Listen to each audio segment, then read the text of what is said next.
Welcome again to our seminar for this afternoon entitled Benefit Cost Considerations in Injury Prevention Programs. My name is Alex Crosby, and I work for the Morehouse School of Medicine, Department of Community Health and Preventive Medicine. I also would like to remind you of our sponsors for this afternoon, the Children's Safety Network. I am also a member of the Child Safety Now Alliance, and we can now advance to the next slide. Our sponsor for today is this project is supported by the Health Resources and Services Administration of the U.S. Department of Health and Human Services under the Child and Adolescent Injury and Violence Prevention Resource Centers Cooperative Agreement.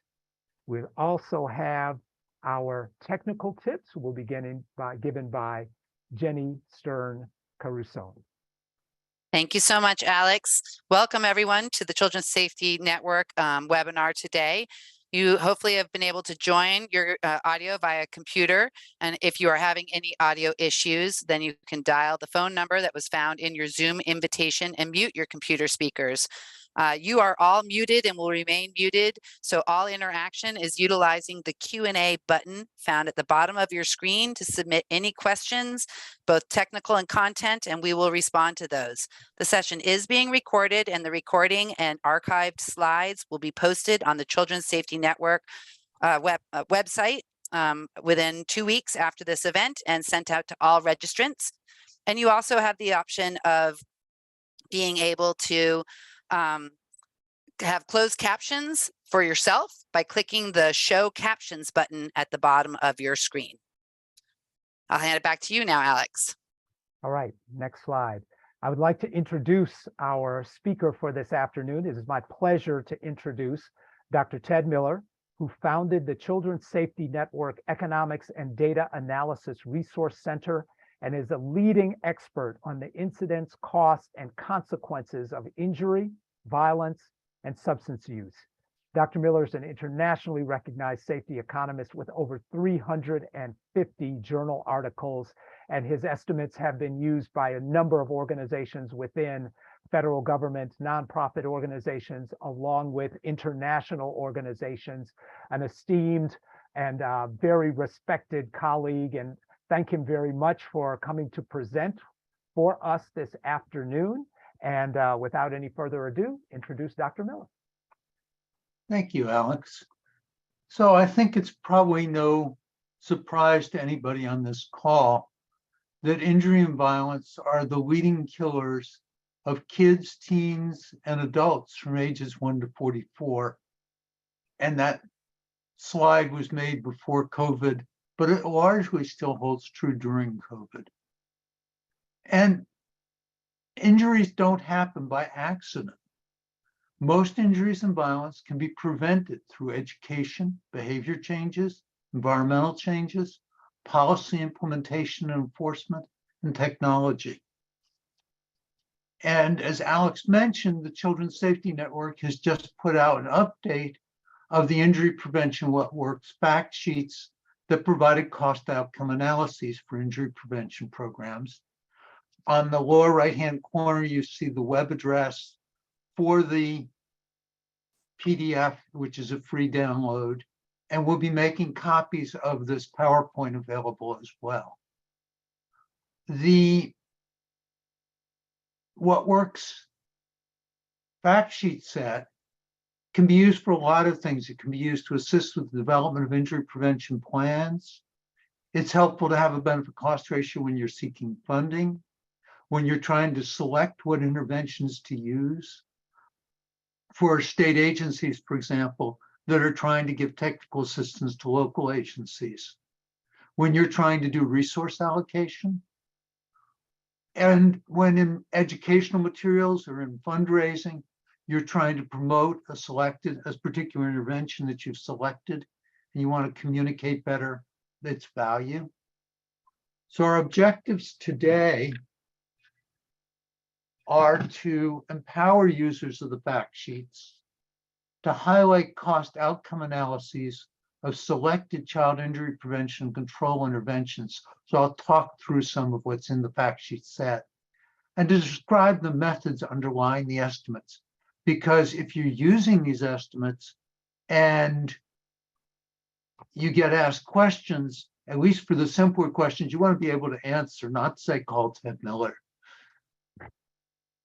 So one of the reasons that we work with costs is that they're a universal metric that allows comparison across injury problems or interventions on the same scale.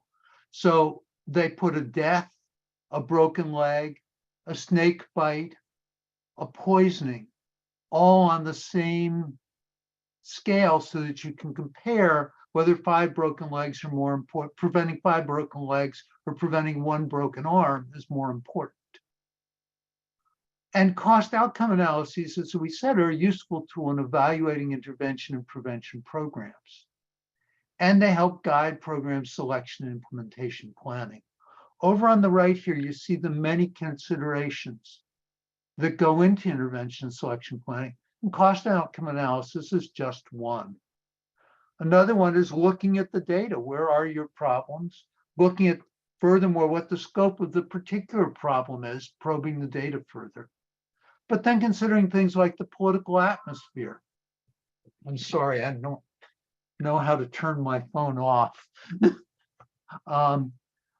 But what's the political atmosphere? Is this something that the politicians would say, oh, no, you can't do that in this town? What are the policy implications?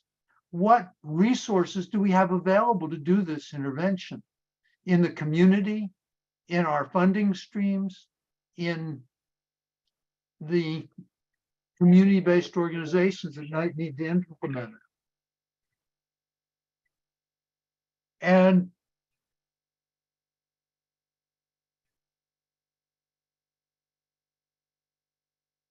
finally, I'm sorry, yeah, I finished that. I'm sorry, apologize for the phone there.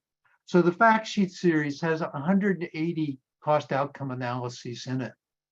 And essentially what they ask is your money working hard enough for you? So in the fact sheet set, there are a number of terms that are used as headings for each of the interventions. And I wanted to define those for you. One of those is cost per unit, and that's the cost of the intervention for a single person or installation. Second one is total benefits. That's the amount that the intervention saved per unit by preventing injuries. And these benefits to society include savings in medical costs, other resource costs paid out of pocket, things like property damage, police, work losses, and quality of life losses.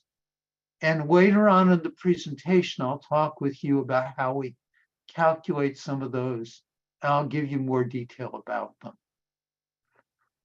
A benefit cost ratio, or BCR, is the savings from preventing injuries divided by the cost of the intervention. It tells you the return on investment in the intervention. The word cost effective means the benefit cost ratio is greater than 1, which means the return on investment exceeds the amount invested. And the last thing that's across that list is called the cost per quality. And a quality is a quality adjusted life year. It's a measure of the quality of life. And that measure is routinely used in evaluating the outcome of clinical trials, prevent health interventions, and injury. And a quality more formally is a health outcome measure that assigns a value of 1 to your imperfect health, a 0 to death, and some value in between to impaired health, for example, from an injury. Interventions save fractions of your lifetime qualities. And preventing a death saves your whole lifetime of qualities. And to compute the cost per quality, we take the intervention cost, we subtract those out-of-pocket resource cost savings, and then we divide by the number of qualities saved. If the resource cost savings are more than the cost, that means that the cost per quality is going to be less than 0. And we say that that means that it provides net cost savings. And there are a lot of child injury prevention interventions that manage to reach that threshold. And it's optional whether you place a dollar value on the quality loss. That's why we give both the benefit cost ratio and the cost per quality in the fact sheet. Reasons to monetize are that it lets you compare the health sector with investments and other sectors because they all have benefit cost ratios. It gives you a single comprehensive burden measure, and that measure is dollars, which is a measure that people are used to and understand and can really get their hands around. And it differentiates among those interventions that are cost saving. I'll show you an example of that in a minute. And one guideline that I always give is victims usually should use the monetized values when they're educating or advocating. And a reason for that is that nobody's going to walk up to a victim and say, well, how did you put a dollar value on the life of the loved one you lost? They just wouldn't think of doing that. They wouldn't question it or ask how it was done. Not so if you're a public agency educating a group of insurers, for example, or a legislature. And for them, they might want an explanation of how you defined quality of life and developed it. Better to have had the victim being the one who provided that education. Also, it's hard to measure the value of the quality of life. And it's a little controversial. There's some people who think it's inappropriate to put a dollar value on life. So it's a pro and con kind of a thing. And we'll come back to that in a minute. But I wanted to first show you an example of a part of a page from the fact sheet set. This is on motor vehicle safety. It shows you across the top that cost per unit, total benefits, benefit cost ratio, and cost per quality. And then going down the left margin, we have a child safety seat distribution program, a child seat misuse reduction effort, and booster seats for children ages 0 to 4. On the left-hand side, nope, I've got my left and right reversed. On the right-hand side, you see the cost per quality is always less than 0. But look at the difference in the benefit cost ratios. So that's one of the things we gain with benefit cost ratios is we can differentiate if we've got a limited budget better. The way I read a line of this, I'm going to use booster seats, is at a price of $42 per seat. Investing in booster seats for children ages 4 to 7 returns an estimated $77 per dollar spent. The savings average $3,247 per seat. Now, something that's important is if you're using this, but you know that you're paying $50 for booster seats, that benefit cost ratio isn't going to be right. The total benefits will be right. And if you divide the total benefits by your cost per seat, you'll get the benefit cost ratio for your program. So let's do a little poll here. And what I'd like you to tell me is which you think will be more usable with your primary audience. And when I say more usable, what you would feel most comfortable using. And remember, I'm going to explain to you how we monetize the cost per quality a little later on. But would you be more comfortable with the unmonetized cost per quality saved or the monetized benefit cost ratio with your primary audience? Which will they get better? So go ahead and vote, and we'll see where it comes up.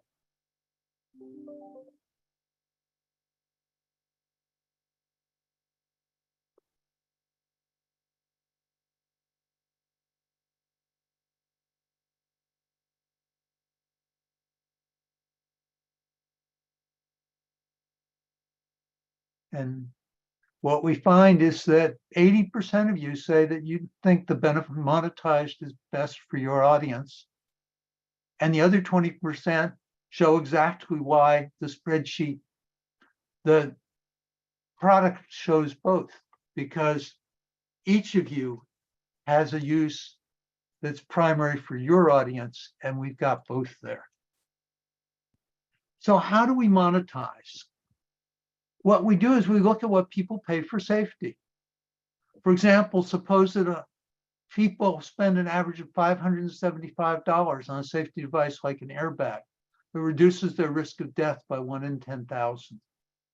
Across 10,000 people spending that, we get $5.75 million spent. An expected value, we'd save 1 life. And that's what we call the value of a statistical life, because it's statistically, we're going to save 1 life for that much money. That value of statistical life has 2 components. One is the work losses that would be lost, and the other is the quality loss. If we divide the lifetime of quality loss by the lifespan, we get the cost per quality. The cost per quality is $177,000. The reason I put up those 2 particular numbers is those are actually the values used in the fact sheets. So here are some of the ways that we look at that. What do people pay? We go to studies that have been done of what people get paid for different jobs based on their occupation, their industry, their age, their sex, their years of experience, what part of the country they live in, whether they're in a rural or an urban area. And we added into those well-tested models how risky the job was. And we see what the labor market agrees on is the extra payment for risky work. We also get highway safety behavior. How fast do people choose to go? Do they slow down in a wind and rainstorm? And what safety gain do they expect by slowing down? Do they use things like safety belts, motorcycle helmets, bicycle helmets? And what do they gain in safety when they do that? We look at what happened to the demand for safety features as price changed, for car safety features that are optional, for smoke alarms as the price came down, for bicycle helmets.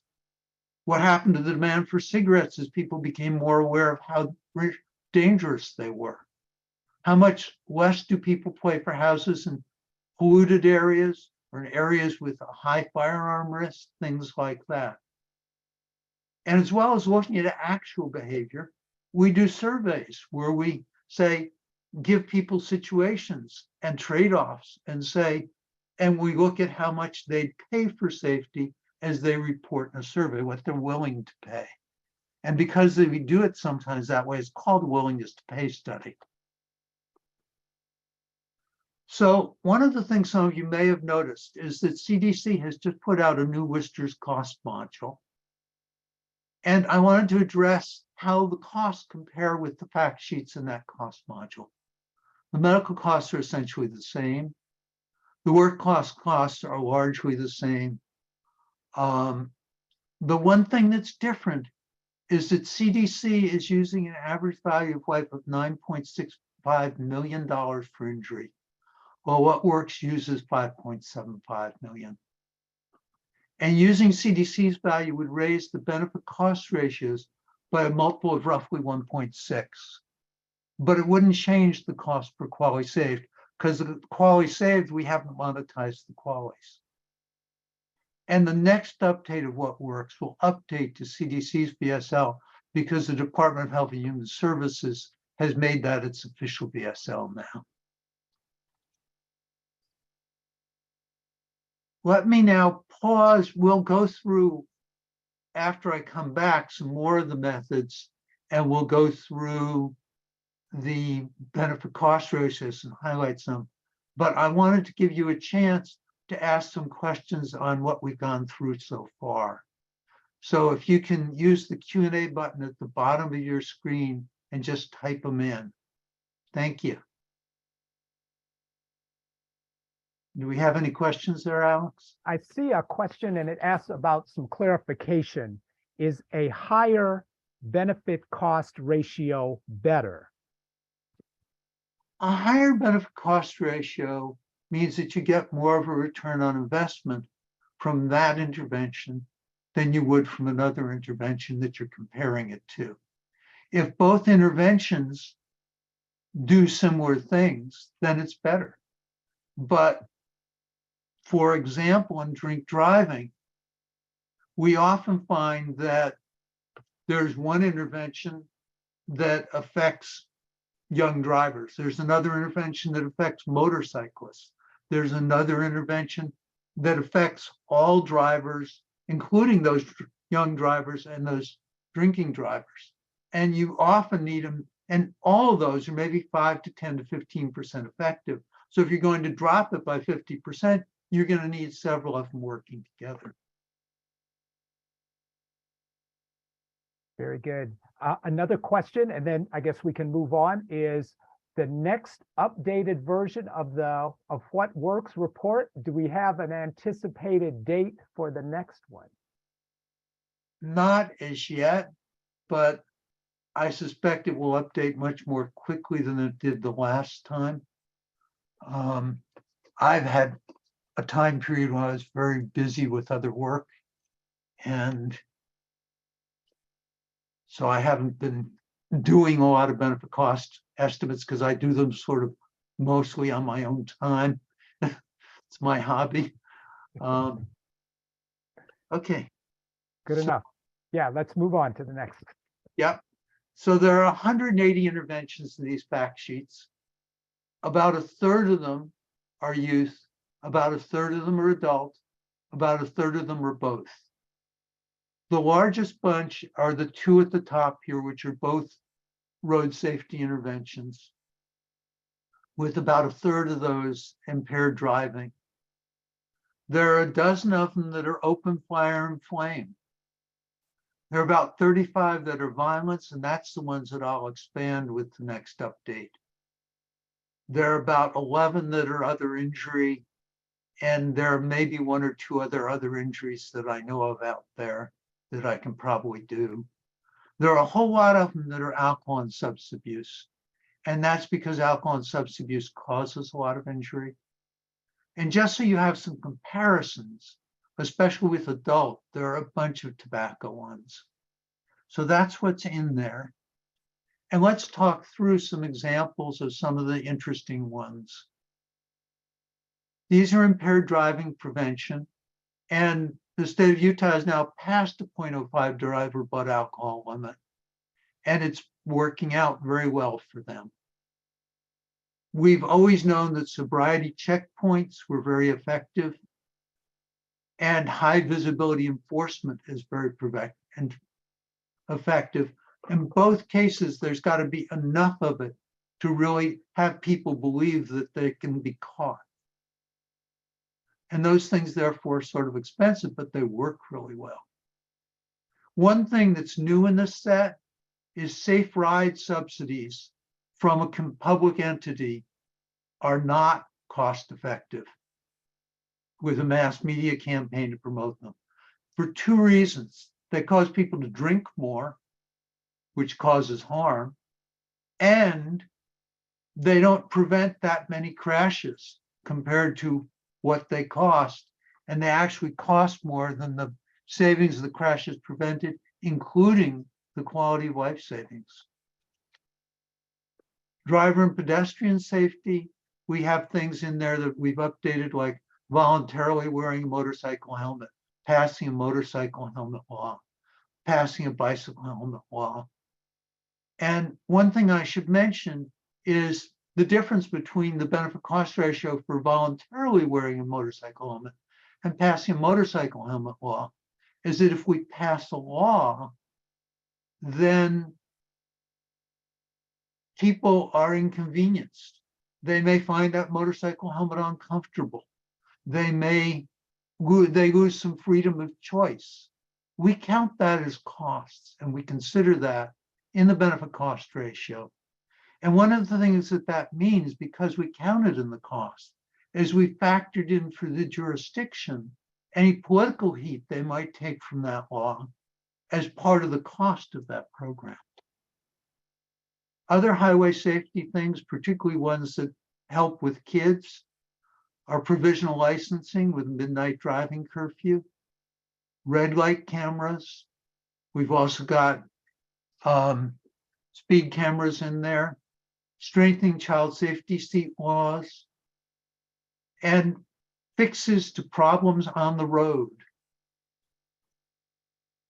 In terms of open flame and burns, one that's never made it through the regulatory process is essentially the self-extinguishing cigarette.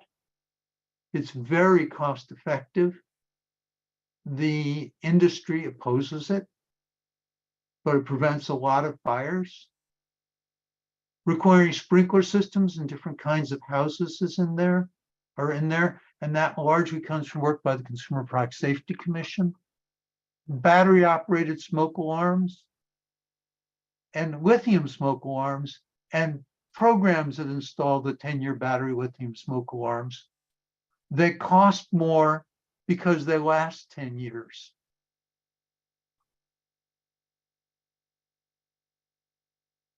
There's a lot of violence prevention in there. A lot of it is treatment programs. Functional family therapy is one of the best. One that's very helpful with kids with a lot of ACEs is cognitive behavioral therapy for trauma. And the next set will also add child-parent psychotherapy for the 0 to 4 children, which is a whole year of treatment. And again, it's very helpful with kids with ACEs. The Nurse Family Partnership Home Visiting Program has a child abuse prevention effects to it.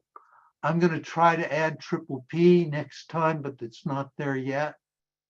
Domestic violence shelters are in there. And here's an example of what we can do when we couldn't produce a benefit cost ratio for you, which is shaken baby syndrome or abusive head trauma. And annually 5,000 US children ages 0 to 4 die from abusive head trauma or are medically treated for it. And the survivors of severe shaking rarely live to age 21. So when we say that they're medically treated, this is a very serious condition. The average non-fatal case costs $3.2 million before the child, including the loss of lifespan. And the costs of this problem are $17 billion a year, or $4,100 per live birth. We can do hospital-based education before discharge that tries to reduce this at a cost of $5 a kid. And the period of purple trying is an intervention that's hospital-based that has been tried for that and evaluated in some major randomized trials. One of those trials found that it was quite effective. The other one was a large trial, it was statewide, and it found a reduction, but it wasn't statistically significant. So there's some question of what you would use as an effectiveness. But what I could figure out was on just those out-of-pocket costs, basically the medical costs and the criminal justice costs, you can prevent 1.8% of cases. It makes sense to do this for all the kids in a hospital who are discharged from a hospital with live birth. And that benefit cost ratio, that break-even point is much lower if you consider the quality of life that's saved as well. So that can help influence the decision even while we haven't quite got the final outcome of the trials. Another thing that I'll be adding more of in the next update are suicide prevention. When we did this set of fact sheets originally, there was one youth suicide prevention intervention that we knew worked. There are some that CDC has developed, CDC funding has developed lately, and SAMHSA funding that seem to be working. And I think we're just about to the point where we can start looking at those. We can also start looking at some of the treatment interventions that we're finding we know how to do now. In terms of alcohol-related interventions, things that really help with kids are making it more expensive. So raising the alcohol tax, putting a minimum floor price on the minimum cost per drink, which they've started doing in the UK very effectively now, and in some other places, enforcing underage drinking laws, and going in with code enforcement into bars. And where a bar is out of building code, where it's breaking the laws on service or whatever, getting those bars shut down and reducing the density of outlets, protesting any new licenses that will increase density. There are a lot of interventions that are school-based or community-based for kids on alcohol and substance abuse prevention. And those do cut injury.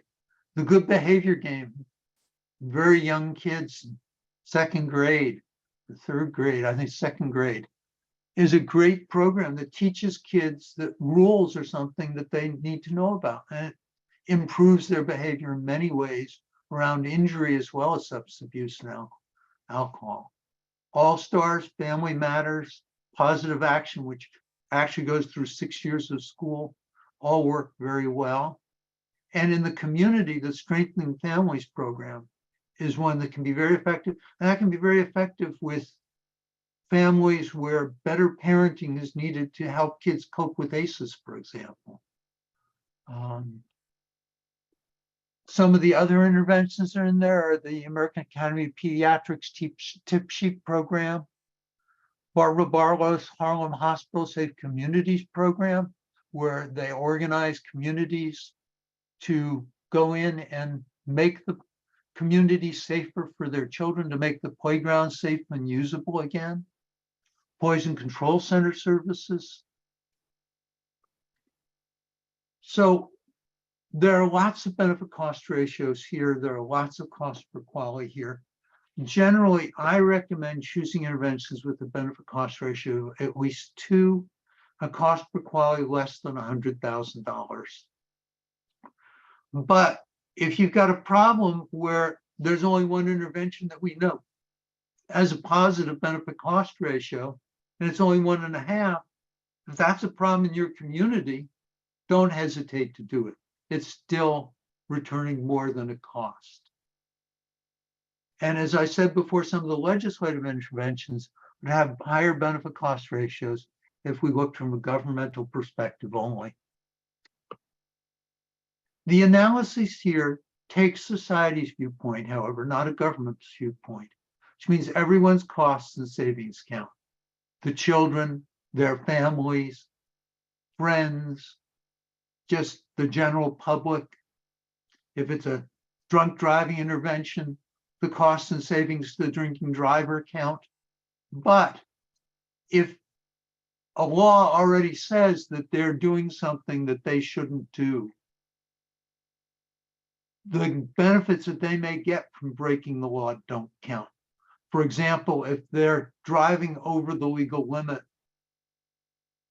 either the extra drink that they didn't consume or the cost of the alternate transportation that they called is not a cost from society's viewpoint. And the cost savings are the benefits to society. So we look at the cost savings per injury prevented. And that's what an injury prevention program does, is it prevents injuries. We're saying this is how much it would have cost if those injuries had occurred.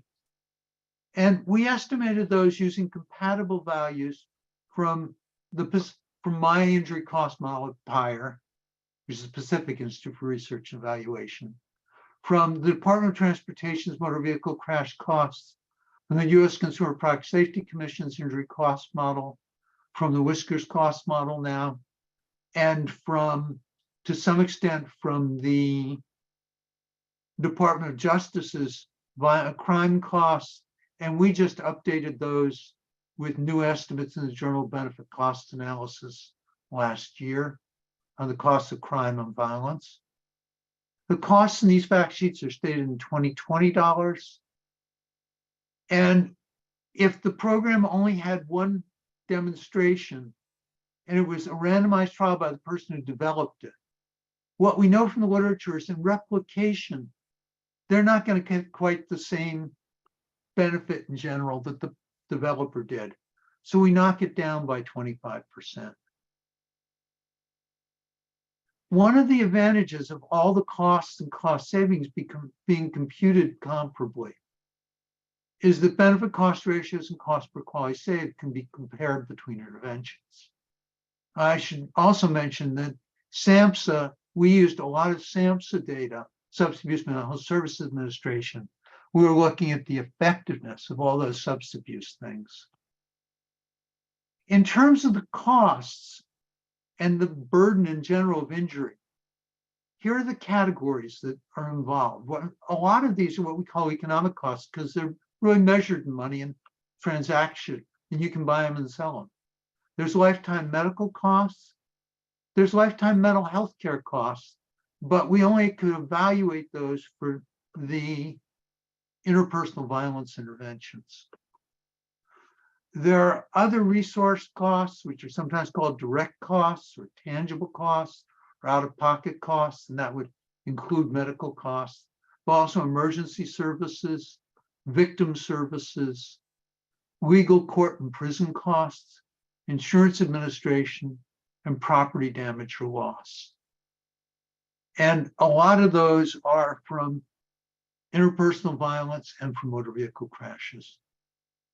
There's lifetime work loss, what we call productivity in economics, and also the short-term work loss of both the people who are injured, and if it's child injured, of the adult who has to come take care of them and may miss some time from work. And that includes wage work and household work. And finally, there's the quality of life. We've already talked about how we valued quality of life. Now, because it's a lifetime of losses, we have to do what's called discounting to present value. Because a discount rate is used because money earns interest. So if you have to pay $10 in medical costs 5 years from now, you can put less money in the bank today, have $10 in the bank when the bill comes due. The discount rate is essentially the inflation-free interest rate. And we use one for medical costs, a different one for everything else. And with it, we calculate the present value of the future costs and benefits. And for comparability across all the healthcare programs out there, the panel on cost effectiveness in health and medicine long ago said, use a 3% discount rate. And so that's what we do. So let's do another poll here. I just told you about the 4 kinds of injury costs. And I want you to guess at which one will be largest. The medical, the other resource costs, including criminal justice, motor vehicle crash, property damage, the work loss, or the quality of life loss.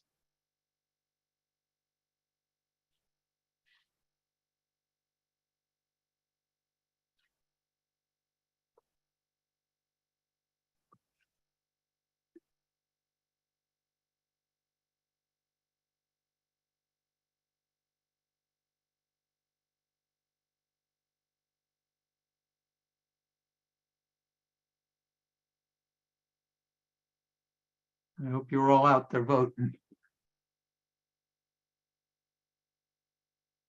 And there's our answers. So quality of life loss is leading, medical is second, work loss is third, and other resource costs is fourth.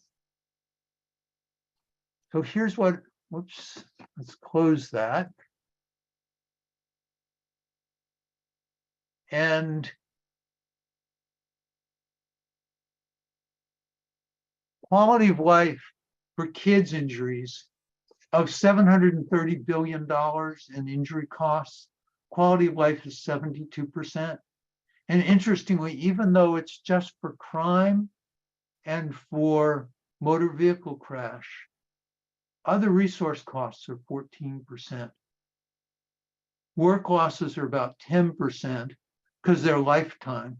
And the medical costs, which are mostly acute care, though there is for, say, a traumatic brain injury or a spinal cord injury or some broken limbs, a lifetime of cost, medical costs, is the smallest of the 4.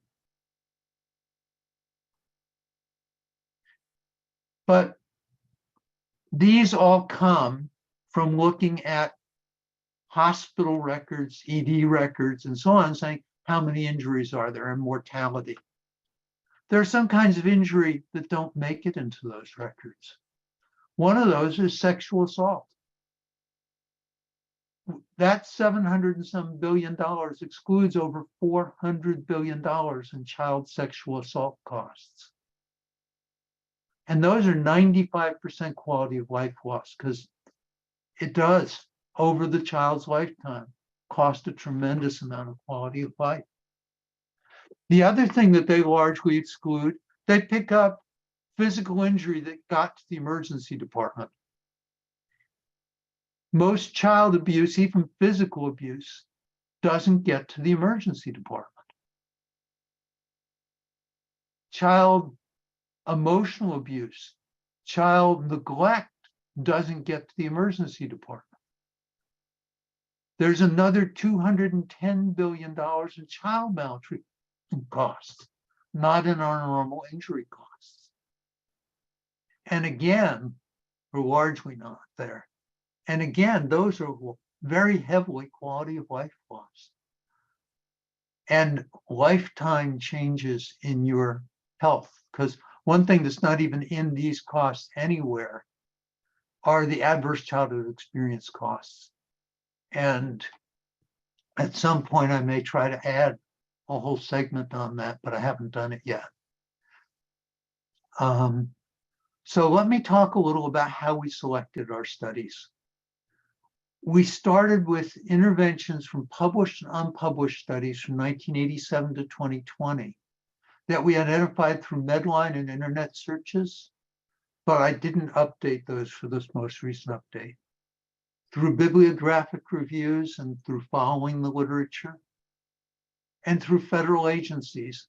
And that's the reason I use unpublished studies, is because the federal agencies sometimes do a regulatory analysis and they don't publish that other than the Federal Register, but it tells you what the effectiveness will be of what they're proposing to do. Where we could, we found a study and we said, well, there's this flaw, but we can fix it so we can get a benefit cost ratio. We took studies that showed the reductions in both deaths and injuries. If they only had the reduction in deaths, we'd underestimate the benefit cost ratio badly, so we didn't use those. And we excluded some studies based on the rigor of the program cost or effectiveness estimates. Those of you who have seen me present benefit cost stuff in places know that I present things a little differently than with the numbers that are in this fact sheet set. And what I tend to do is like this: a bike helmet use mandate for kids 3 to 14 costs $14 per new user and saves $750, including $80 in medical spending. We actually have the medical spending, the other resource cost savings, the work loss, and the quality of life loss for these interventions. If you have something where you're working on a few of these interventions for something that you're doing, and you want the further breakdown of the cost savings in the 4 major categories, if you contact us through the Children's Safety Network, they're available on request. I'm not going to read any of this, but when you get the copy of the PowerPoint, this gives you a lot of the sources that we've used. I just realized that I need to add to this the costs of crime that I mentioned, and I'll do that. I want to talk a little about benefit cost ratios to government, because the benefit cost ratio to government is going to vary depending on which of the costs the government pays. And what I did was I looked at that for property crime, and a lot of the costs from property crime is the criminal justice costs, the police costs, the prison costs, jail costs. A benefit cost ratio to 2, the state will basically break even on its investment. In contrast, with crashes, there's insurance out there, there's lots of property damage out there. It's a 32. Alcohol, it's about 20. Drugs and violence, it's about 7. Now does the state break even? And as we talked about before, if it's a law that you're passing, the benefit cost ratio from government's perspective actually is going to be much better off, because a lot of the costs that made that crash of 32 can be a law where you were causing people to change their driving in ways that we said they had a loss because of that when the law passed, and we took account of that. But the other thing to remember is states aren't, though it might help sell it, and yes, sometimes that's how you get it passed. The reason states are passing laws or funding programs is not to save the state money. The job of the state is to protect and enhance the welfare of its citizens. It's to protect us, to protect our children, to help our children. It's like medical care. Preventive health and safety efforts are designed to save lives, to increase quality of life. You don't, in a hospital, implement the program because it saves the hospital money. You implement it because it produces more health.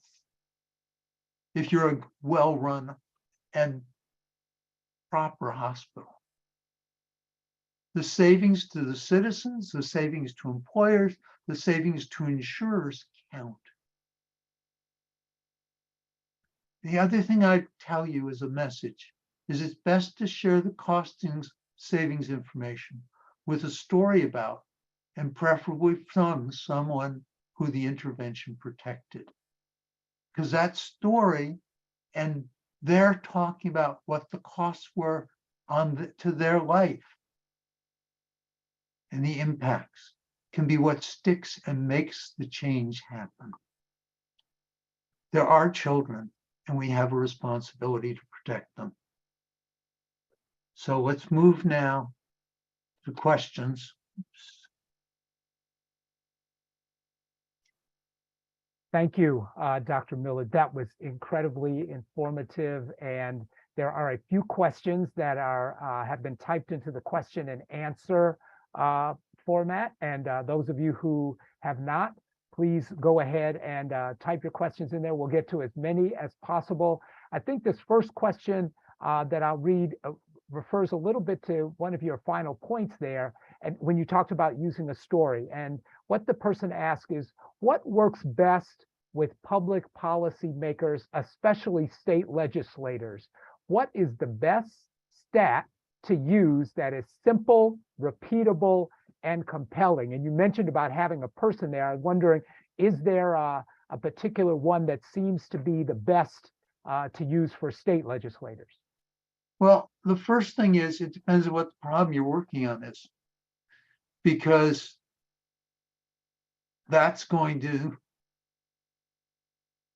be where you're choosing your stat from. And it depends on whether you're in a hostile or friendly legislature. And you're always going to have some allies. If I personally think that getting somebody who has a personal family experience being the one who bears those numbers is the wisest. Using the benefit cost ratio or the dollars with the qualities in monetized with the legislature, but making sure that your allies know which savings can be spent by the state and which not, so that they don't misspeak and say, well, this will save us this much in tax dollars when it won't.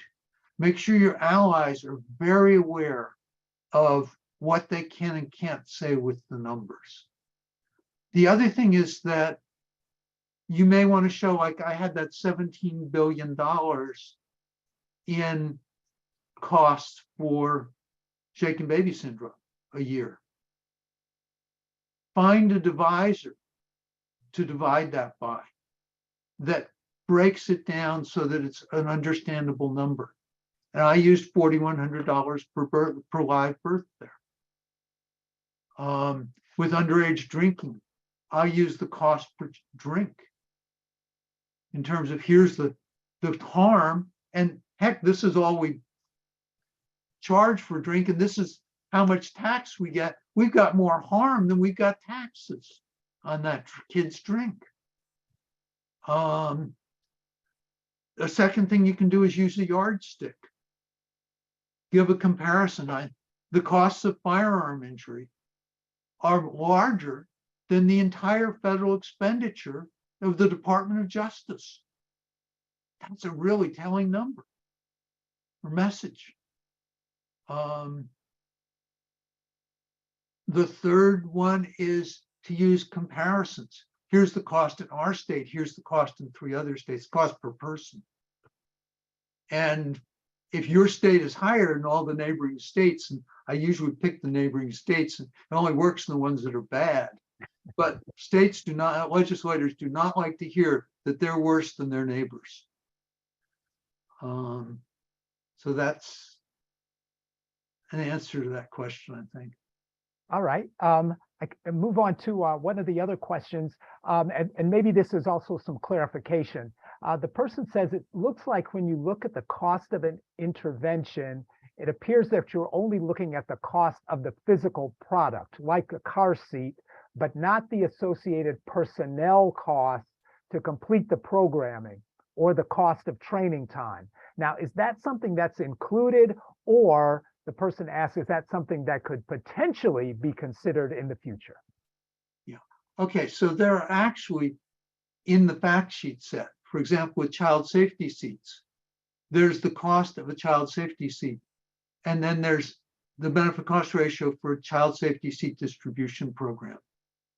And the benefit cost ratio for the second is smaller because we do count those other costs.